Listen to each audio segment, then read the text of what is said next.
নির্বাচনের বাকি আরও ১১ দিন, অথচ ইতোমধ্যেই ৪.৫ লাখের বেশি ভোটার তাদের ভোটাধিকার প্রয়োগ করেছেন। বাংলাদেশের নির্বাচনী ইতিহাসে এবারই প্রথম ভোটের আগেই বিপুল সংখ্যক ভোটার তাদের সিদ্ধান্ত জানিয়ে দিয়েছেন।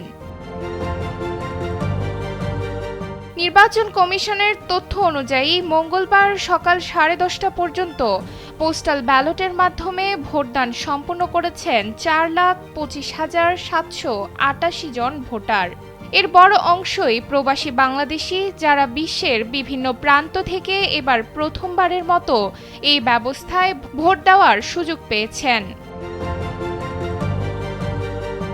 ইসি জানায় মোট 7,66,862টি পোস্টাল ব্যালট সংশ্লিষ্ট দেশগুলোতে পৌঁছেছে।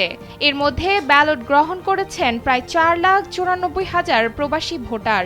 তাদের একটি বড় অংশ ইতোমধ্যেই ভোট দিয়ে নিজ নিজ দেশের পোস্ট অফিস বা ডাকবাক্সে ব্যালট জমা দিয়েছেন। এখন পর্যন্ত 3,70,000-এর বেশি ব্যালট বিদেশের পোস্টাল ব্যবস্থার মাধ্যমে ফেরত পাঠানো হয়েছে। পাশাপাশি দেশে পৌঁছেছে 21,000-এর বেশি পোস্টাল ব্যালট।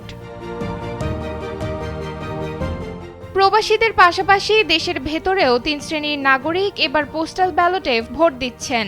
সরকারি চাকরিজীবী, আইনশৃঙ্খলা বাহিনীর সদস্য এবং কারাগারে থাকা কয়েদিরা এই সুবিধার আওতায় রয়েছেন।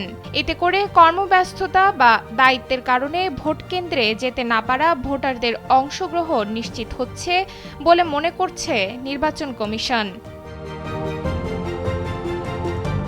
নির্বাচন কমিশনের তথ্য অনুযায়ী এবার 120টির বেশি দেশে অবস্থানরত প্রবাসীরা পোস্টাল ব্যালটে ভোট দেওয়ার জন্য নিবন্ধন করেছেন। সব মিলিয়ে প্রবাসী ভোটার হিসেবে নিবন্ধন করেছেন 15,33,000-এর বেশি মানুষ। আগামী 12 ফেব্রুয়ারি অনুষ্ঠিত হবে ত্রয়োদশ জাতীয় সংসদ নির্বাচন ও গণভোট।